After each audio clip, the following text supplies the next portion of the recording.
And welcome to Race Talk Live's online edition. Bobby Potts, Bill Gray with you, and joined tonight by Dave Brenn. None other than Super Dave Brenn. Yeah, I can't say what I normally call him. It's the internet, Bill. I think you can. Chuck's Bar, 600 North Santa Fe is where we shoot this at. Come on down, join us. I think Dave's already put his order in for half a pig. Who's eating the other half?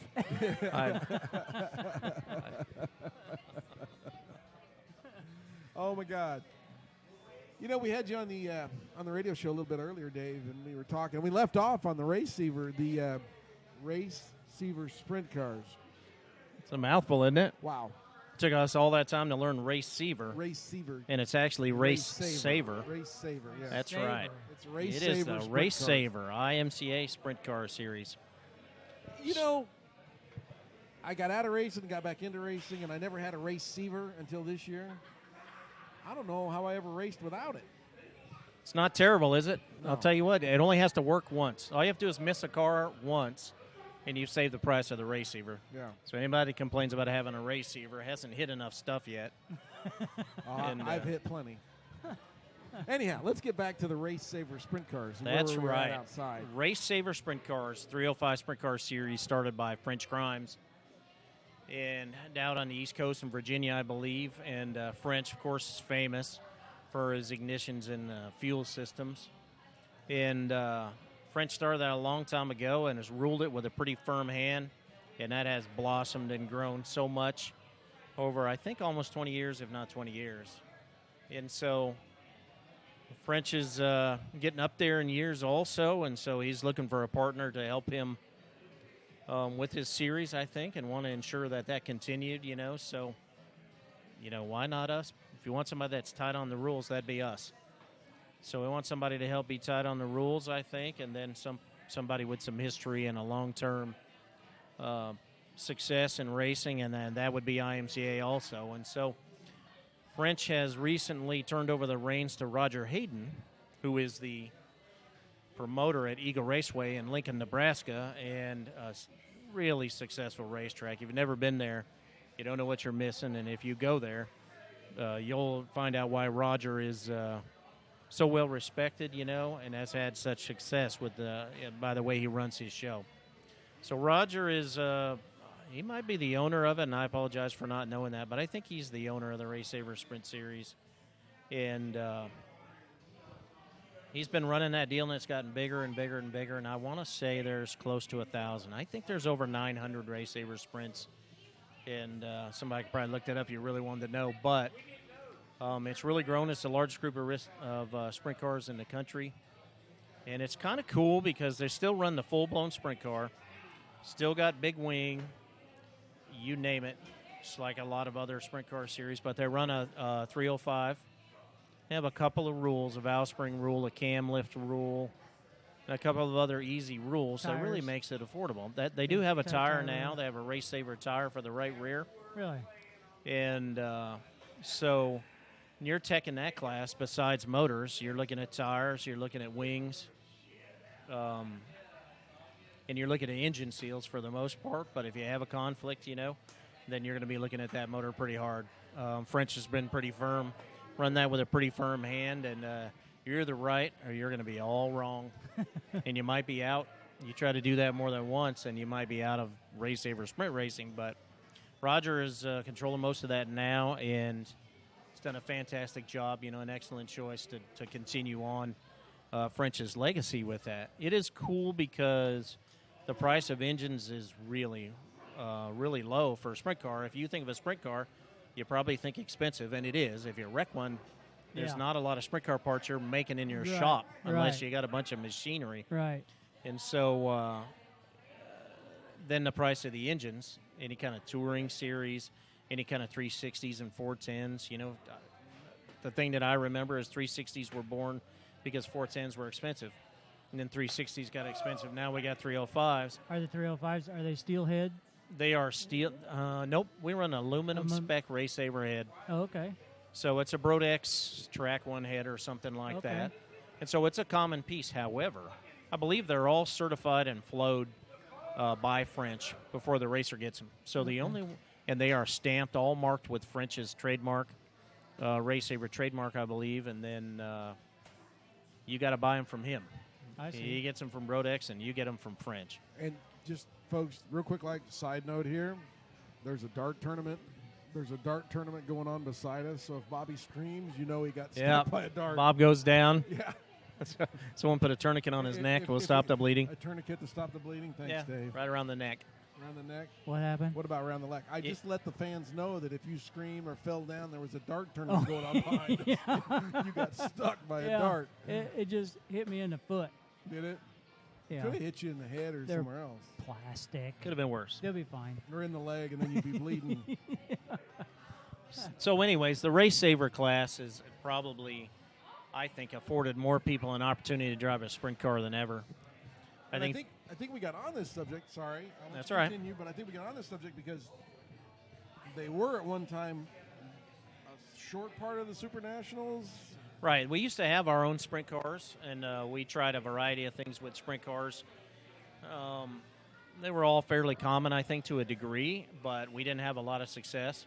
Sprint cars were struggling, and they used to be part of Super Nationals, and they're not anymore. But with the advent of the addition of the Race Saver Sprint Series, then that's made that all possible again. However, the Super Nationals is so big, I don't know what night we think we're going to run sprint cars. I was going to say, where would you fit them in? Yeah. So the option is Roger on the Friday, Saturday, and maybe Sunday, I can't remember. It's the 1st through the 4th of September.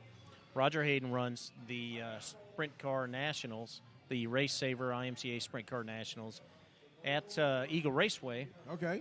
And it's gotten bigger every year, I think. Last year they had a big rain out, I think, last year, and had to move it to Sunday. And it was a big old challenge. But Roger, if you've been to his racetrack, you'll understand that they race sprint cars every week there. Yeah. And they've got a team of people and a whole crew.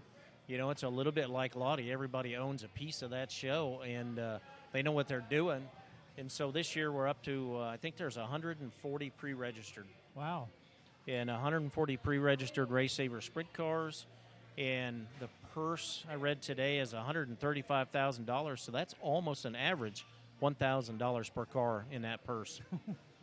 So it's very cool. And if you like sprint cars, you'll love the Sprint Car Nationals at Eagle. And if you don't like sprint cars, and some people are finicky because depending on what racetrack you go, host them once a year. Maybe they don't have a whole team of push trucks, and it can be challenging to get them stopped and started. Yeah. They don't start by themselves. And, you know, why is it that this area isn't big with sprint cars? Well, we are big with sprint cars, actually. The URSS is now IMCA Race Saver sprint cars, and there's a ton of guys, I think more out west. Out west, that's what I mean. When Dodge City had their old racetrack downtown, and, I mean, it was sprint car country. It was.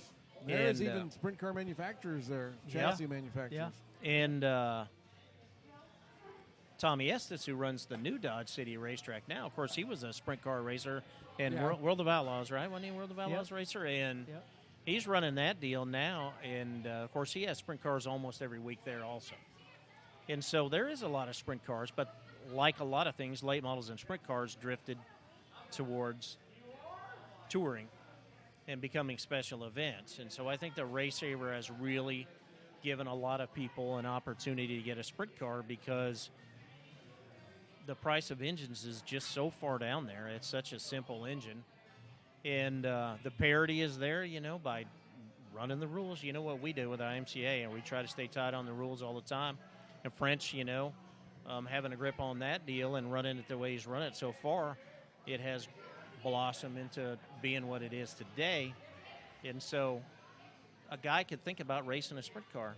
I went to Eagle last year, I think. It was the first time I think I went to Eagle last year, and in front of me were a half a dozen sprint cars on open flatbed 16-foot car hauler trailers.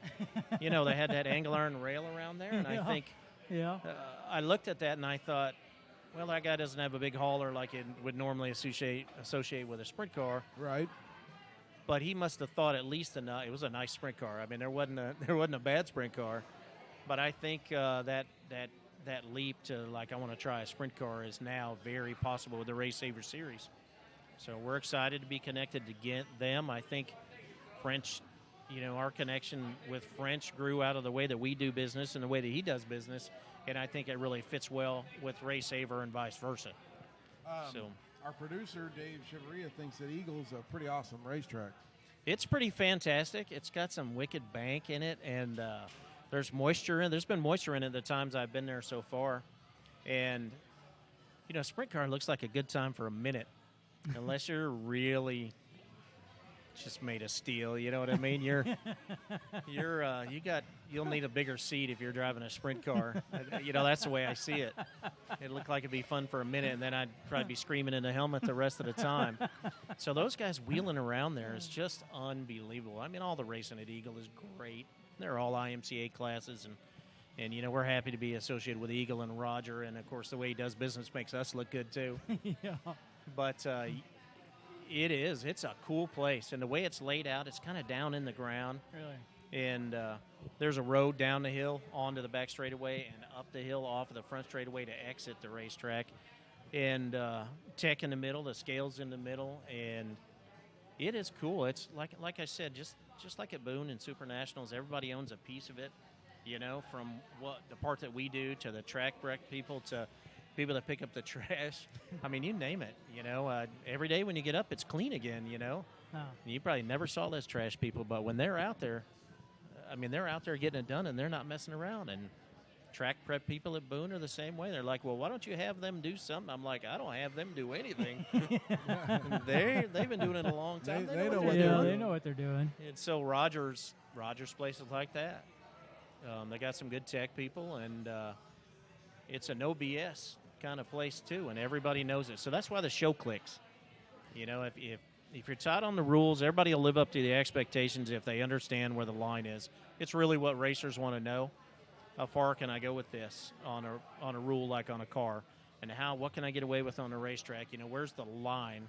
So if a racetrack has a very definitive line, and our tech people are very definitive on what's legal and not legal, the racers know how to operate, and they'll respect that. And I think if you're wishy-washy and one day this is good and one day this is bad, or you don't have consistency, which is very reassuring, consistency week over week and year over year. So what we try to do with the rules, same way with a racetrack.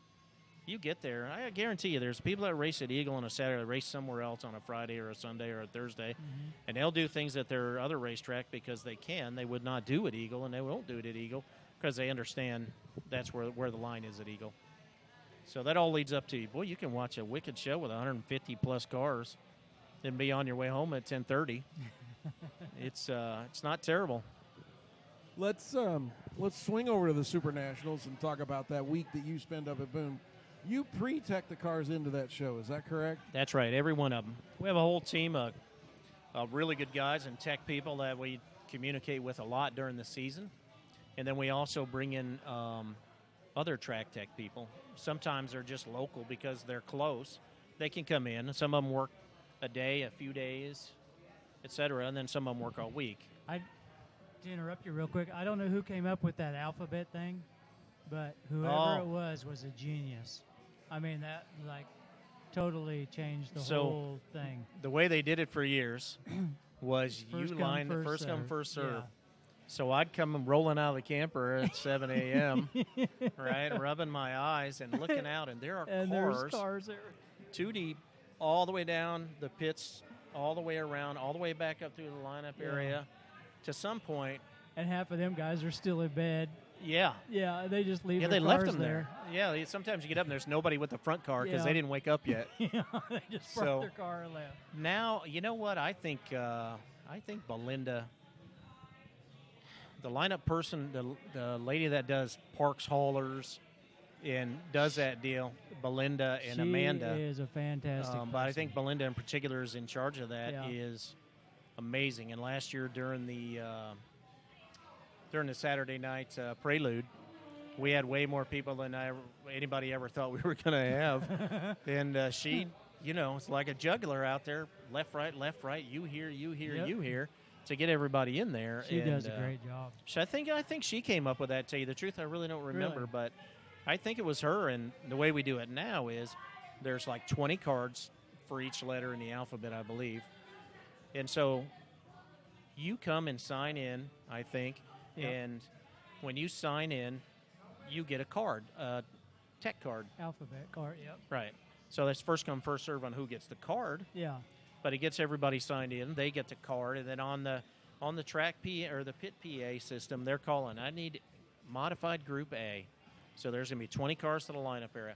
She sends them around the pre-tech. Yep. Then she's calling modified Group B also. They're in the lineup area where the lineup board is, waiting. And then when she sends them around, she calls C and she calls D. And you don't want to miss it, No. because if you 'Cause miss it, then you you need end up another with- letter. Yeah, Z. Z. Right to Yeah. Z. Like, she's punishing Yeah, you? Is when that what you go happened, from Bob? When you go from A to Z, that sucks. You just went to the tail of the field, didn't you? Yeah. In a heartbeat. So, that is a guy, Alright. you get a wicked sunburn out there standing and waiting and standing and waiting. I pushed a Yeah. car through the tech line a long time Oh, ago. man. And, that is, and it's just the kind of thing of how it's evolved, little by little, piece by piece. Yep. It's how we accommodate how large it is now. And you get some of them poor guys that, are by themselves. So they don't have any other way of getting their car through the Yeah. line. So they got to start it, drive it, 10 Start it. feet, Yep. and shut it off. Yep. Start it, drive it 10 feet, shut it off. Yeah, they got their battery wore Yeah. out by the time but now So now he's just got to make it to the lineup area. now they get there, yep. And then he's going to drive it all the way around to the pre-tech area. And it's And 4 lanes, 5 lanes wide sometimes. you drive right in. Okay, so you It's get your awesome. car through pre-tech now, using hope. the alphabet system. You hope. You hope you get your car through pre-tech. Oh, you're going to get through there. You can't leave it there. Well, yeah, you're right. You got to go. Is that Yeah. it for the weekend? Is that it? I Nope. mean, You get what's interesting about that process is you get about 2 minutes per car. So that's why we have the guys working that do a really good job at their local track a lot of times. And a guy that wants to come learn something, is mean, going to help. And Just to fill you in, they got a guy that will take your helmet and your fire suit, and your gloves and shoes, and they got a safety guy that goes through all that, and then another guy, like, well, Dave could explain the rest, but goes across the bodies. Yeah, and it's safety first. measure 'em. Yep. so a guy's going to check your safety stuff first. So you Yep. need a helmet and a fire suit, a neck collar, a Hans, gloves, shoes, etc. And you know what? If it's tore up and full of holes and everything, this reminds me, don't forget to sew your fire suit back together. Yeah, I know. And you got to fix that, or you got to come up with another one. And then that guy has the sheet first, the pre-tech sheet, and he's going to mark down what this guy needs to fix. And then when it gets inside the inspection area, we now have a cool hoop building, that's That's 2 nice. cars deep and 4 Yeah. rows wide. Concrete. And so when you get in there, then the next tech guy is going to take your sheet from you, and he's going to start in a specific part of the car.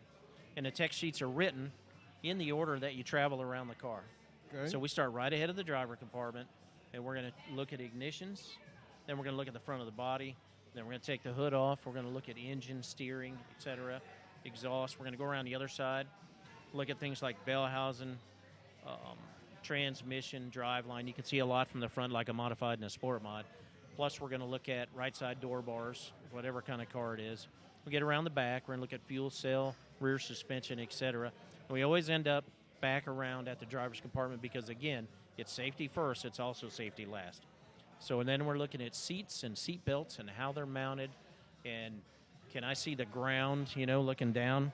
Not everybody gets a full floor in like they should. And there was a time in this world when a modified had the seat hanging down through the frame. There was Yeah. no floor. Ouch. Yeah, No I way. remember That was a that. long time ago. And No way. It was. Now, for instance, one year my buddy Bob went up there. No, that wasn't Super Nationals. That was Beatrice. Doggone it. Oh, and the bolt thing. The bolt thing. Bobby Yeah. drilled out all his bolts one winter. Yeah. Bob's got a lot of time, doesn't he? Bob? Oh, Bob. I was going to volunteer at the hospital, but I had to drill all these bolts all winter. Is that what happened? Or yeah, there There wasn't nobody looked like Bob when I was in the hospital last week. What's Bob's last name? The tech guy that used to do. He's up at Boone. Bob Ross. Ross, there you go. He's part of the track prep crew. Yeah. Yeah, you go tell him he's doing it wrong. Uh-huh. I'm not telling him. Yeah. Bobby got busted up in Beatrice with all those bolts drilled out. Because we didn't have that rule before. I don't believe it was a rule the year before, was it? No drilled bolts. Lightning bolts, yeah. See, there was also no weight limit on modifieds, right? Well, there was no weight limit for a long time. Yeah, there was, for a long time. And so there was no weight limit, and but you had to be careful. You know, sprint car guys that race, they watch every pound. And so when you work a car that, you know, a race that has sprint cars, you look at them, they always ask you, what's it weigh, what's it weigh, what's it weigh? You know, and 5 and 10 and 15 pounds, I mean, they cut it close. Yeah. And occasionally they get it wrong. Yep. But so when the modified had no weight rule, ounces make pounds, right? I look back at a lot of my dad's old scale sheets from when Dad had the modified. Yeah, it was like 2150, 2175. Oh, God, how did we get it that light? Yeah. How did you get it that light, Bob? Yeah. Drilled out the bolts. They drilled out the bolts. Drilled out the bolts. Yeah. Yeah, it's. Can you imagine all the bolts in a race car, and all winter it took Bob to drill out those bolts. All winter. All winter he spent drilling bolts. I still got them in the can. You want them? No. Want some? I need a bolt. You can use them. I need a bolt. You make something out of them like a trophy or something. A pin for my 4-bar link. Yeah. There you go. Bill needs some bolts. I need some bolts. Keep myself out of the hospital again. Yeah. I lost a pin, and it cost me how many thousands? A lot. You know, when was your first Super Nationals? When did you first go there to work? It's so funny because when I first started, Bob Ross was the competition director. And I think I worked 1 year with Bob Ross. And then I worked every year with Tom Herbert, who succeeded Bob Ross. Then I've worked every year with Tom Gutowski, who succeeded Tom Herbert. So I think this year, 2000 was my first Super Nationals. I just don't remember. I got a whole bunch of badges and everything, but I don't remember how far back they go. But I think this is my 16th year here. So, and I've had a really good relationship that ultimately ended up with me being in this position full-time after I retired from my other job. Just from the fact that when I worked with Tom Herbert, I talked to Tom Herbert almost every day. And then Tom Gutowski came along, and I talked to Tom Gutowski almost every day. And Tom and I now, multiple times a day, because as the whole thing's grown and gotten bigger and bigger and bigger, you know, there's more people. I want to know more things and have great ideas. You know, we got off topic here for a minute. So we pre-tech. Yep. When do you tech again? So then you have a heat race. They draw for your heat race, and I'm not sure how all that goes because that's not my piece. But you're going to end up in a heat race, and then a certain amount of people qualify from your heat race, which in modified is usually the winner. You're going to come to the scale after you win your heat race, and probably the top 2 or 3, because the top 2 or 3, because if the first guy didn't make it, you got to start looking at the second guy.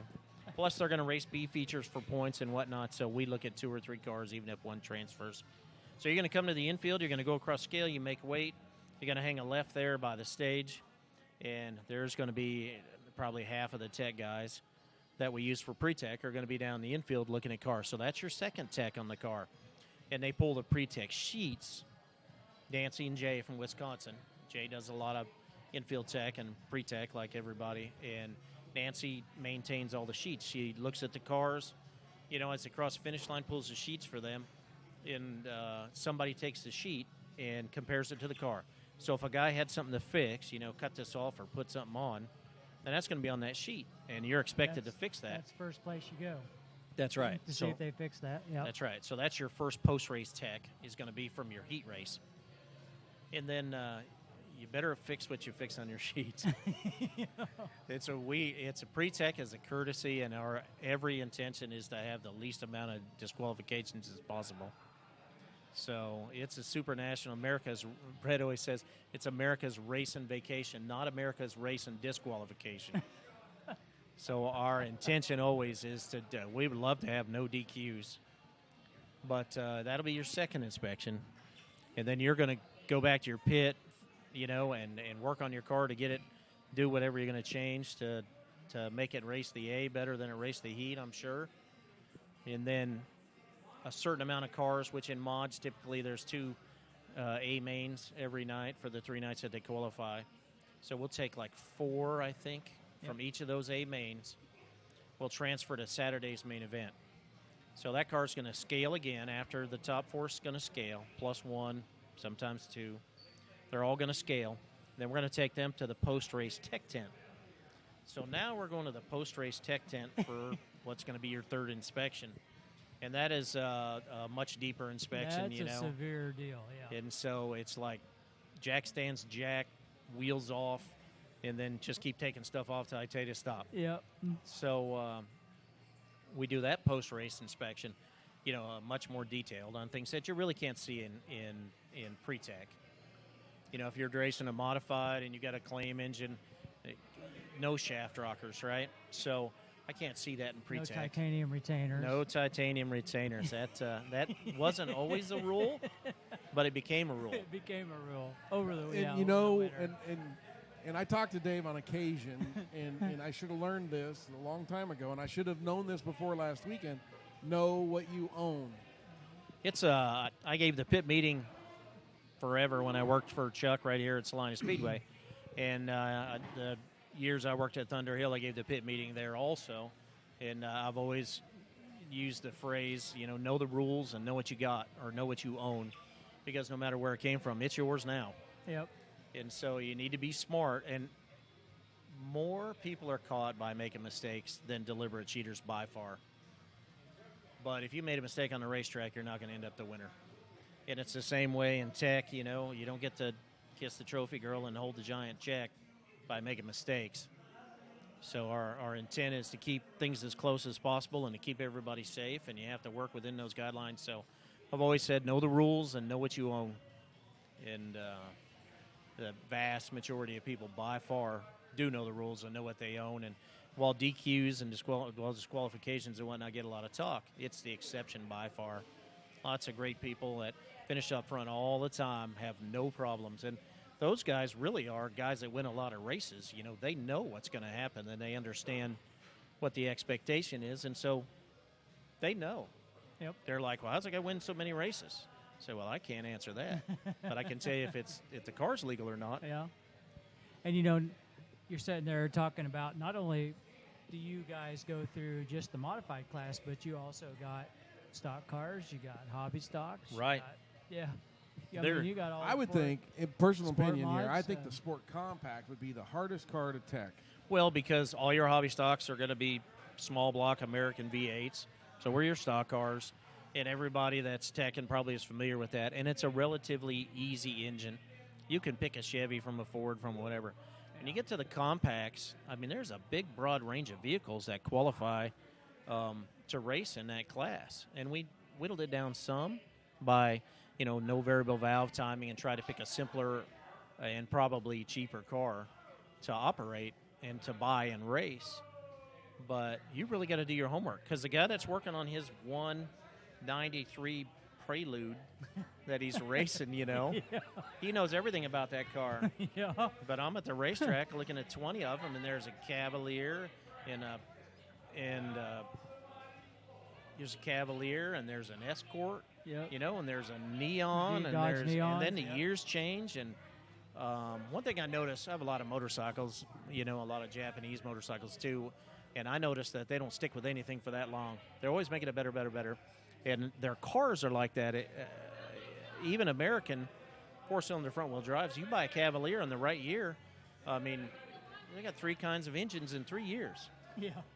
And so it's a lot of work to keep up with that. And for instance, just because been around this long enough, the Dodge Neon, you can get one with a little more horsepower with the automatic, but it works better if you put the manual in it.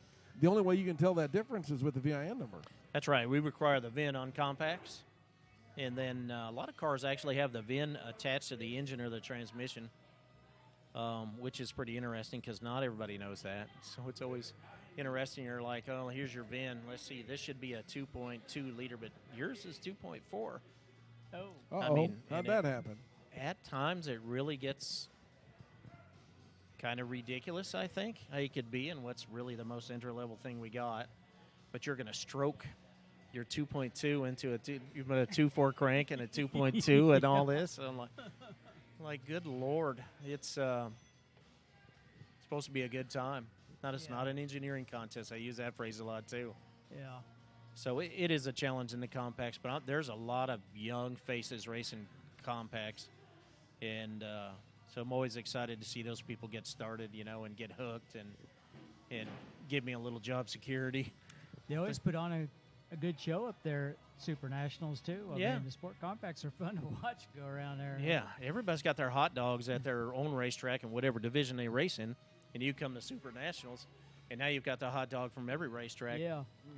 The Hawkeye Dirt Tour for modifieds in Iowa and the Dakota Tour and some of those are also ones that put the best of the best or the most recognized people together in the same race.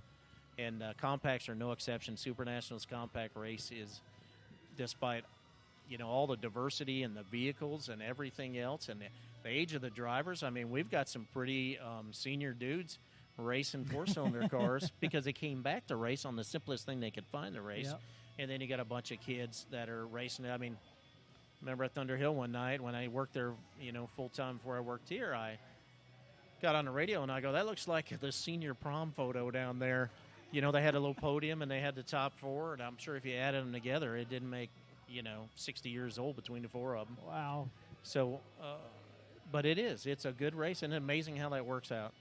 This is off topic because we really want to talk about the Super Nationals, but where do you think the sport compacts are going to go? Do you think they're going to continue? Do you think they're going to grow? Some tracks have gotten away from them.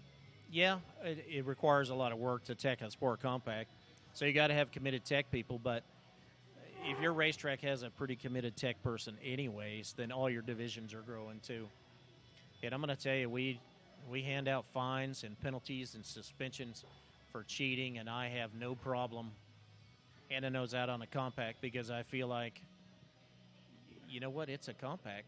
I use that phrase because I think that's simple. Well, how come I can't have the supercharged version? Like, it's a compact. Well, how come I can't change pistons and bore this out and do this? And I'm like, it's compact.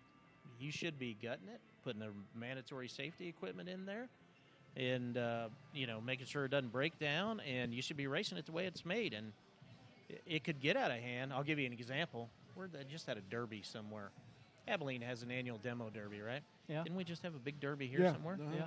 Yeah. At Salina. Yes. Right. So now you've got a derby. You just got a car, you gutted the car, and it was no touch. And there were a bunch of tricks of the trade in there in general, but for the most part, you just beat the cars to death until one of them was still running. Now you've got a year's worth of prep, in derby cars, and to me, that's the kind of, it's just gotten out of hand like that. It can get that way. So I am tied on a derby car, or not tied on a derby, tied on a compact. Yeah. Because it says no. It says no a lot. If you look at the rules, it's the shortest set of rules. Really? Because our intention is to race it the way it's made. What, David, and maybe you don't want to answer this, but, in all your years of teching cars, what's something that just kind of stood out at you? That maybe something safety-wise that you thought, why would you even think that would work? Well, something that stands out is that there's a good and bad to being a second or third generation racer, in that a lot of times the second and then third generation, in particular if they're young, really has nice safety equipment. They got the best helmet. It's lightweight carbon fiber, and they had Hans devices before they were ever popular, as popular as they are. Had neck restraints and good seats, awesome seats and all that kind of stuff. And I think that comes from the couple generations before them that race that didn't even have that opportunity, thinking, my grandson's going to race. And usually, if I had $1 for every grandpa that had bought all that safety gear for a grandkid, I'd have some money. But sorry, I got hung up there, okay. Bill. Ryan. What was the question again? What safety gear? Lack of. What did I find? What'd you Sorry. Woo. He got to rambling on and forgot what he was talking of about. water We here. just got blessed by Austin Carter and Yeah, I got distracted. And Marty Barth is over there, and there's a story there. But anyhow, gosh. But anyways, probably the biggest thing I've caught is a couple of times Super Nationals I have reached in a car driven by a kid, It grabbed a seatbelt and yanked it right out of the car. You know? No way. Yeah, rip it right out of the car. And I usually flop it down on the roof, and it makes a hell of a noise, and everybody turns around. And then I'm like, I'm going to keep this, because I kind of have a little moment where my, nothing winds me up too much. I don't ever get there, and I don't let anybody get me there. But at that moment, you're looking at a kid that's 14 in a sport mod, and I'm thinking, how long have you been racing this? Yeah, and your I just seatbelt. pulled that out of there barehanded. Yeah. And so I'm like, I'm going to keep this, and you're going to go next door and get some seat belts. And Already put together. And you're going to put them in, and if you don't know how they go in there, I'll come help you. Yep. And then I go back and look at that car again. I'll go find that guy later. Yeah. So that's really probably some of the worst stuff I find is how shortcut safety. I was merely the announcer at Salina Speedway for a short time, and a guy got injured in a sport mod, and they hauled him away in the ambulance, and I went over to look at his car while the races were going on because they left the car laying there.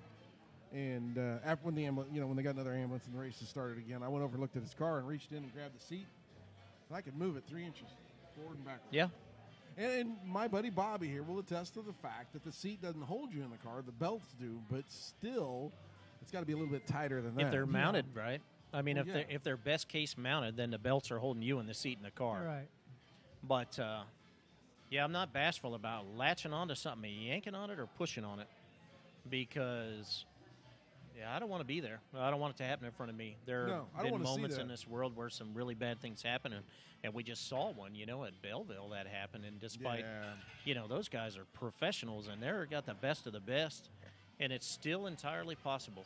So, not in front of me. You can do some of that stuff at your house, and it can happen to you at home. I'm right with that, but not in front of us. Yeah.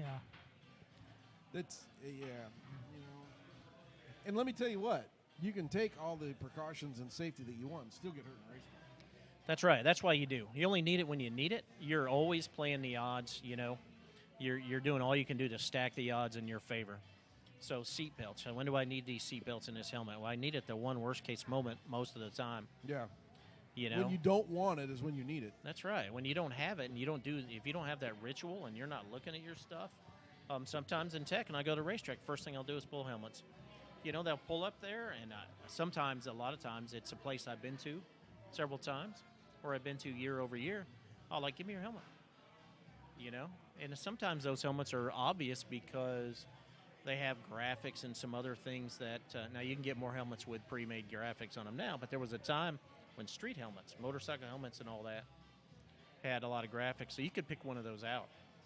So I'll be looking at it, I'll be like, give me your helmet, and we'll just check helmets.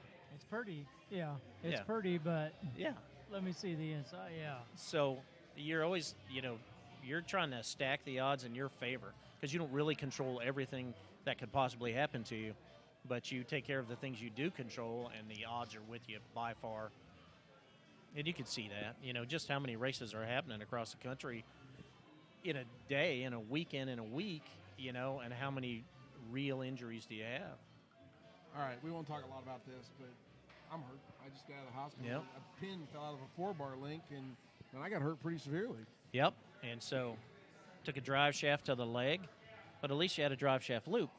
I did. And the intention of drive shaft loop is to keep it off of you, because that thing, especially if you have a steel drive shaft, it's going to be a big old propeller if it's still hooked to the rear end. And it was, and that's what hurt the most. It was still hooked tight to the rear end until the U-joints let go. And when they finally let go, then I was done being beat up. Yeah, so Bill's got a big hole in his leg. It's still bleeding. Yeah. 5 days later. Yeah. And I tried to get him to put a tourniquet on the neck, but he wouldn't go for that. It would help. But at this point, it would help. Yeah.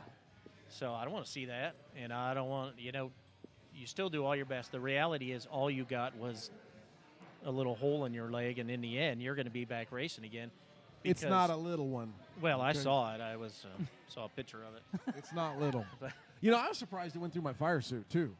I realize the fire suit's not there to protect you, but I don't know why. It just caught me off guard that it went through that, too. It's interesting. But it was being driven through that. Yeah, safety gear is built for, in the case of suits, what you're doing. Guys racing road bikes, you know what I mean? Road racing motorcycles. I mean, they got leathers on and probably something other than leather nowadays, but they still look like leather. Because if that guy ends up on the ground, what's going to happen to him? Road rash is going to be one of his big deals. Yeah. And kids on carts and whatever, they use a certain denier nylon fabric that has to be a certain thickness,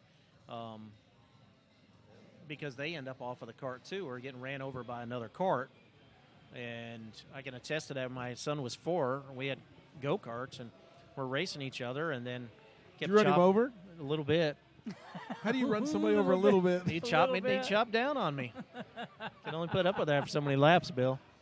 No, he was 4 years old, and so I was on the inside of him, and he cut right across me, hopped a tire, and the right rear tire got up on the left shoulder of my kid. Oh, my God. Who just had a jacket on or something, and I mean, it put a big black mark on him, and his mother wasn't too big on that, neither was I.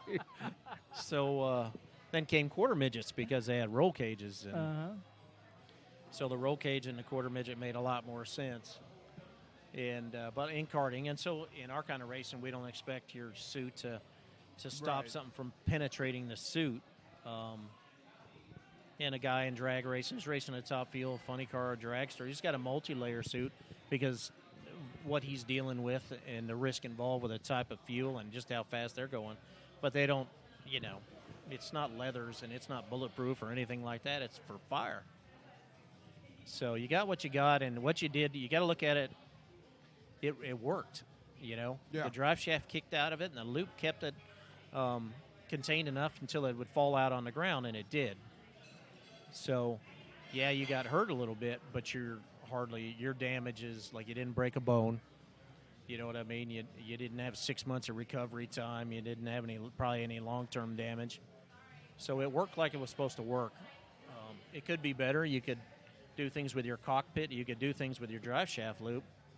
Long yokes and modifieds, drive shaft loop's supposed to be 6 inches behind the U-joint. Well, when long travel rear suspension and long yokes came in, the yoke went from 4 or 4.5 inches to 8 inches. It's hanging way out the back. Well, now they've consumed a majority of that space. All right. So I remember there were several years there where we had to get on guys about loops.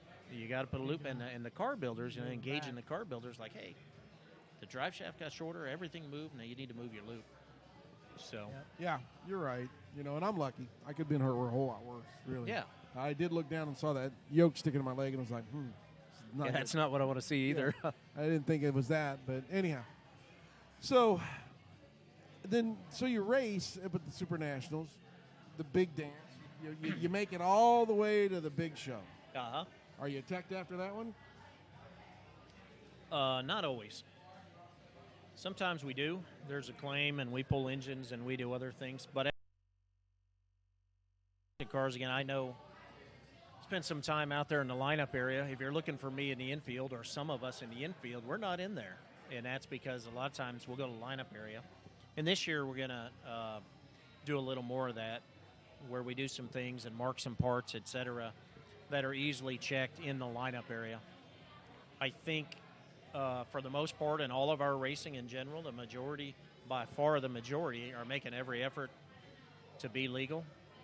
And pretty sure I remember somebody one time doing something, and I think somebody told him, if you ever want to race in the IMCA the rest of your life, you're going to take that off.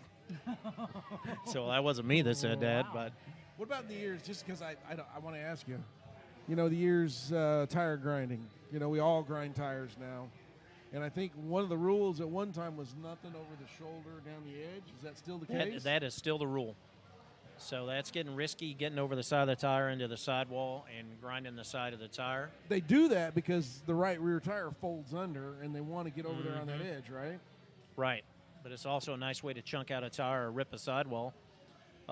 And to a degree, parity is always a consideration. If you got a full-time tire guy, and some people do, who comes to your race shop and all he does work on your tires all week, then that's great.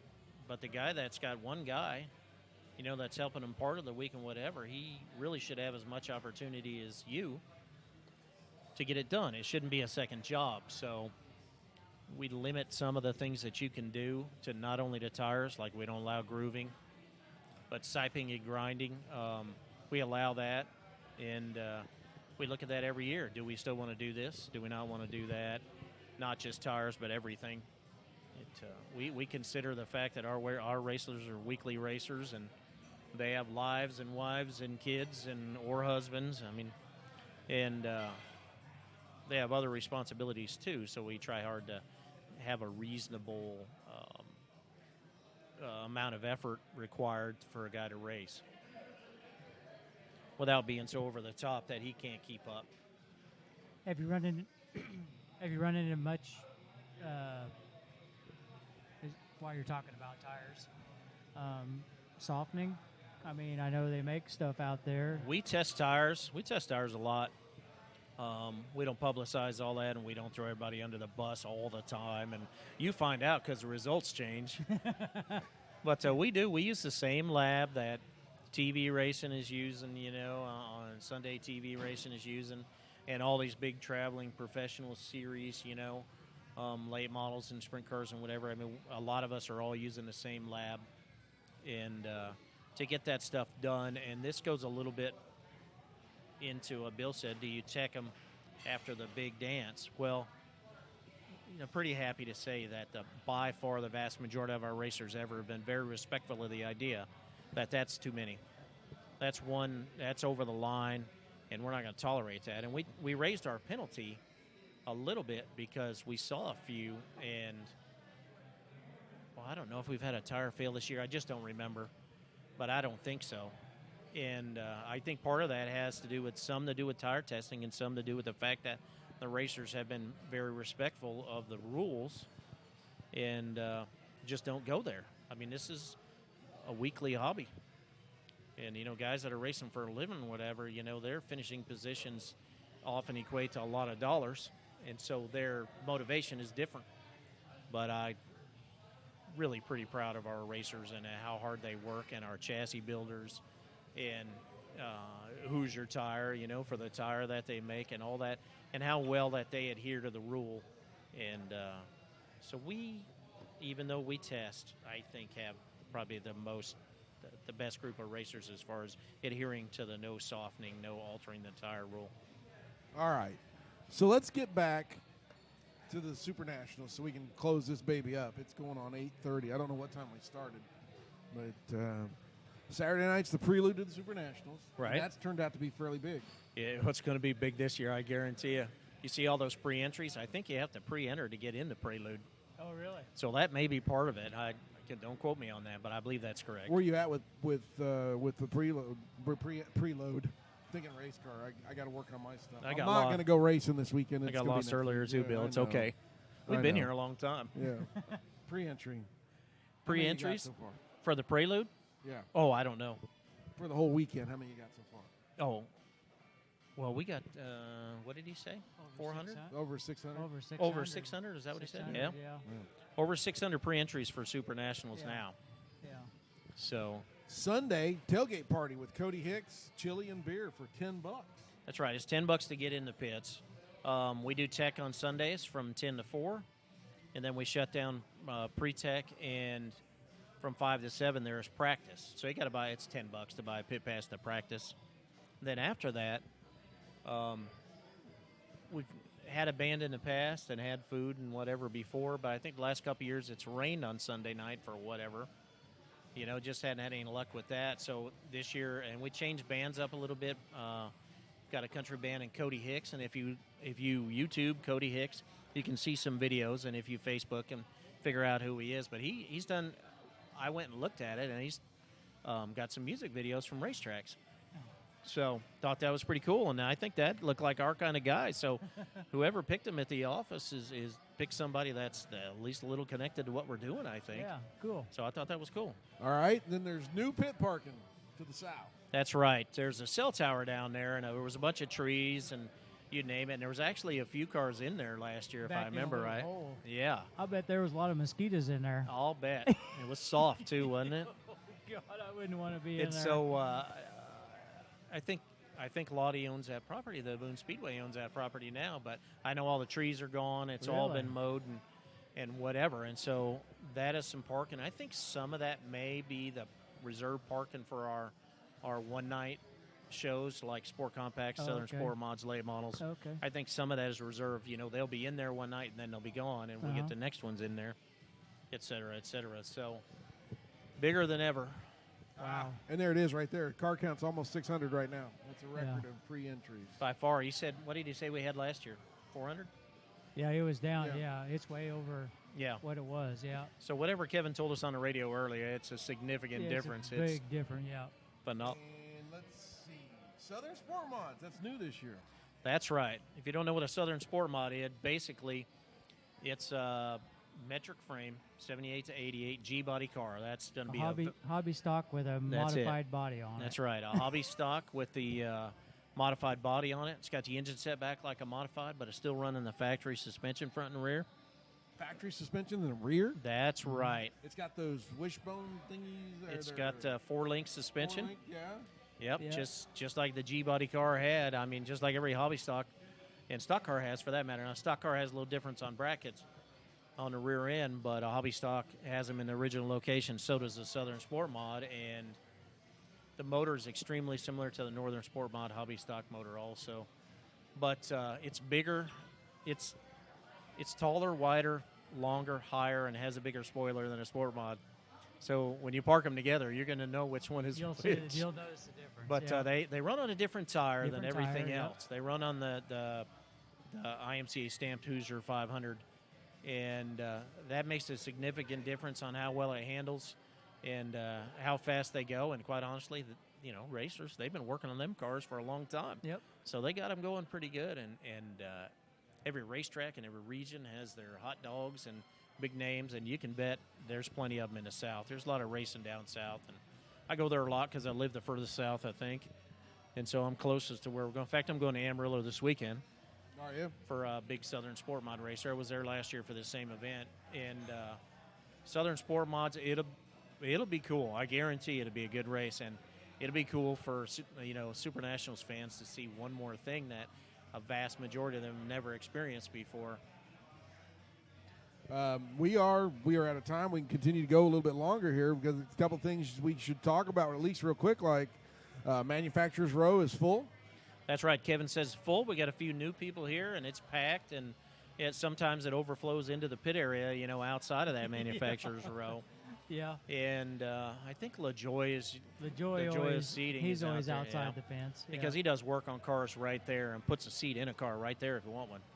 And so it's big, and, Pat Fagan always has fast shaft stuff there, and he rents gears.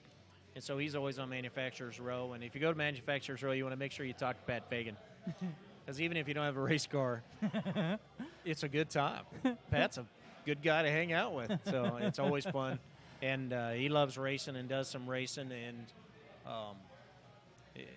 never a bad day with Pat. I don't remember a time that he isn't laughing and having a good time, and that makes it fun for everybody.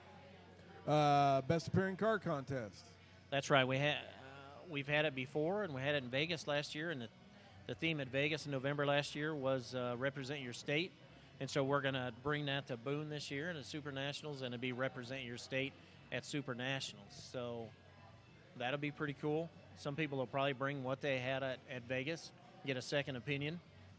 There'll be a lot more voters, I think, at Super Nationals. There will be, yeah. It'll be cool. All right. And then special races, the All-Star. The fan voted on Facebook. That's right. The All-Star race, the first round, in order to get into the All-Star race, you have to win a race. It's a modified All-Star race. You have to win a race that pays $1,000. So if you attend a race that pays $1,000, you win $1,000 or more dollars, you're automatically going to be on the ballot for the All-Star race. So this goes on all season long. And then when we get close to Super Nationals, we take everybody that's won one of those, we put them on the ballot, and then we put it up on Facebook. And the top two, you select two from each region, okay? And so 2 drivers are selected from each region. That's the first portion of the field from the modified regions. There are multiple modified regions around the country. Central, North Central, South Central, Western, Mountain, Eastern, which is how Scott Sessions from Florida is going to be in the All-Star race because they're in the Eastern region, and he got voted in. The second round, once we get that group, the second round of balloting kicks in for everybody left goes in the pool, and then a lot like the first round, but even more so in the second round, it's all about getting everybody to vote for you. So it's quite a contest online, and there's lots of memes or whatever you call them out there, and there's lots of guys lobbying to get people to vote for them, and so it's a cool way to get the fans to participate, and then that group of guys is going to race in what is a spectacular race every time. You know, there's no slackers in any of those races, but there's no slackers in the All-Star race for sure. And then late models on Thursday. Late models on Thursday, and like we said on the radio, need to get on some IMCA TV and watch that late model race from last year. It is amazing. I can't name everybody that raced in it, but I particularly remember Richie Gustin because he was fast early, then faded because it's 50 laps. He faded. Is it 50? Is it 50 laps, right? Yeah, it's 50. Yeah. Yep. So he faded and then came back. Yep. So, and of course, Richie, a previous Super Nationals champion anyways, not his first day in a race car, and an aggressive guy. But it's a spectacular race full of so many passes. It's unbelievable. And that Thursday thing worked. We're going to keep them on Thursday. I don't know, day of the week, track prep. Whatever. Where the lunar cycle is. I don't know what makes it all happen, but it was awesome. It was good. Sport Compacts on Tuesday, Southern Sport Mods on Monday. That's correct. So it'll be cool. We try to get them all through pre-tech. There's a lot of Sport Compacts. We've had quite a few. The first time we had them, I didn't think we realized. And the Southerns, I don't remember how many pre-entries are. It's 20-something pre-entries, maybe almost 30. But you don't know, just like everything else. Yeah, right now, we're 3 weeks away, and there's 600 pre-entries for Super Nationals, and we've had almost 900 the last couple of years. So in the last 3 weeks, we obviously gained a lot of people. So we'll see what happens with Southerns. I know a lot of those guys have been a lot of those racetracks, so really proud to have those guys come up. It throws another accent in the mix, you know. So when I get my Wisconsin, Michigan, California. Now you get the Texas draw? Yeah, Southern drawl in there. It gets to be a pretty good mix of people there. I cross the Oklahoma border from my house headed south, and we have racetracks in Oklahoma that are awesome. And it's, it takes 5 minutes to say y'all, and it takes 3 weeks to stop saying it. So it's very convenient. It's a very convenient word, you know. And in closing, you got anything else you'd like to say about the Super Nationals? Like we talked earlier, it's hard to have bad time Super Nationals. I don't care if you got a race car, don't have a race car. People keep showing up. Another thing I say a lot is cars don't win races, people win races. And so people come back to Super Nationals to see the people they see once a year. And they pit next to, you make friends and you pit next to the same guy a lot. And you have a connect. I'm already looking forward to this year because I'm getting a free steak sandwich this year. Apparently. Yeah. From Dave? Yeah. Some guy named Dave. Well, I might show up Saturday to get mine. Maybe he meant Dave Plato. Davey Plato. Did you say Davey or Dave? Dave. No, it's hard to hear him on the phone. Dave. Yeah. We got you recorded. Check. Anyways,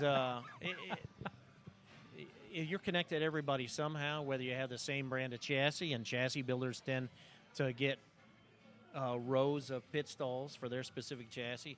So you're going to have Jet Row and Harris and Rage, and I hate to leave somebody out. You know what I mean? But those guys, if that's your connection, a lot of them pit together, and they share information, and just it's a huge social event. Oh, yeah. There's racing for sure, but it's a huge social event. And I saw a naked guy once riding a shovel. With a chicken head on? Yep. Yeah. That guy's on Ryan Clark's Facebook. Did you see him the other day? No. Oh, yeah. Chicken Man, the infamous. That's why Kevin said earlier you should go through the campground. He was very PC when he said go through the campground, but I'm telling you now, you want to go through the campground because there's just no telling what you're going to see. It's like when you go to Sturgis, right? If you got Harleys and you go to Sturgis, I mean, it's you don't know what's going to happen, but it's probably going to be a good time. There was a group from around here one time that went up there. They were sleeping in tents one night and woke up in the wrong tent. Yeah. Yeah, I slept on the floor of a trailer once when I went up there to help somebody pit. And actually, Well, I'm not going to go into that. But we were up late. It was a party all night. They used to the legendary Wisconsin beer tent. I may have participated in that then. I was much younger, and that probably why I didn't go to bed till really late. Crawling trailer, slept on the floor. But and then when it rains, you see guys walking around with little bitty umbrellas. oh yeah, Riding around on three-wheelers. Riding around on like a You know, three-wheeler. Brian is pretty quick, and so he didn't cut me any slack. It was raining, and I was riding my little ATV, and I had a little umbrella because A that's little what I had. umbrella. It was little. I think he nicknamed you Mary Poppins.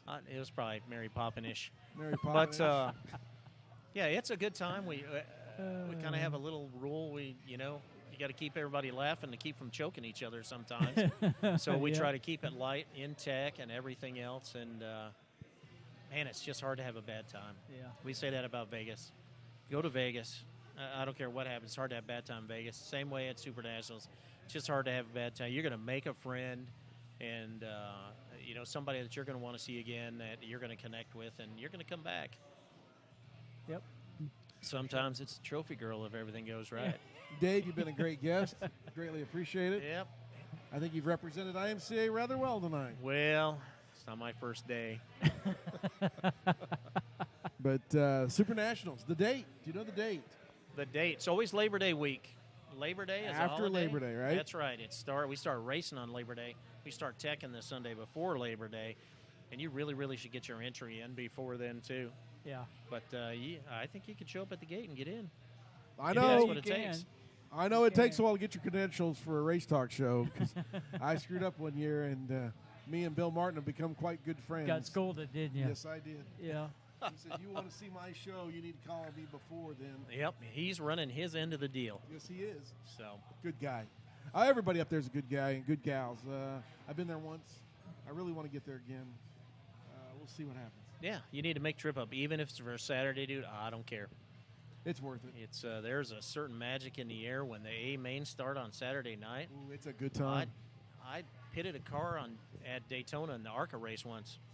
We busted a butt all week on this car, okay?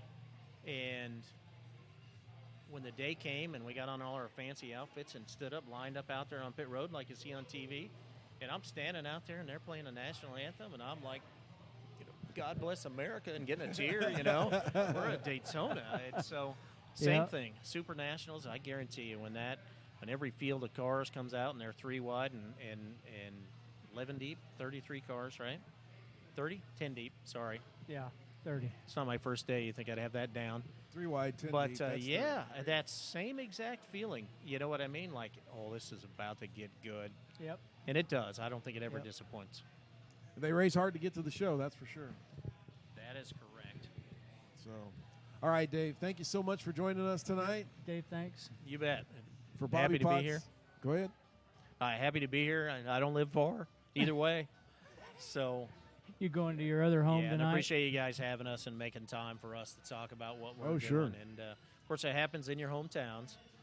And then it happens that you can all go there and have a great time with everybody from their hometown. Thank you so much for coming over. Greatly appreciate it. I know you got a drive in front of you, but for Bobby Potts, Dave Brenn, Bill Gret saying so long. And Dave Cheveria, Dave thanks. Cheveria, producer back there. Thanks, over there, Dave. There. I got the thumbs up from Is him. that the Thanks. sandwich guy? Is that the steak sandwich guy, Dave? Yeah. Mike, no, I don't think so. Really? Because it Don't sounds say the so. same. It sounds the same, doesn't it? Don't see a thumbs up. I don't see the thumbs up. It might be Thanks, pronounced- Dave. Might be pronounced different. Anyhow, we'll see you next time right here on Race Talk Live Online.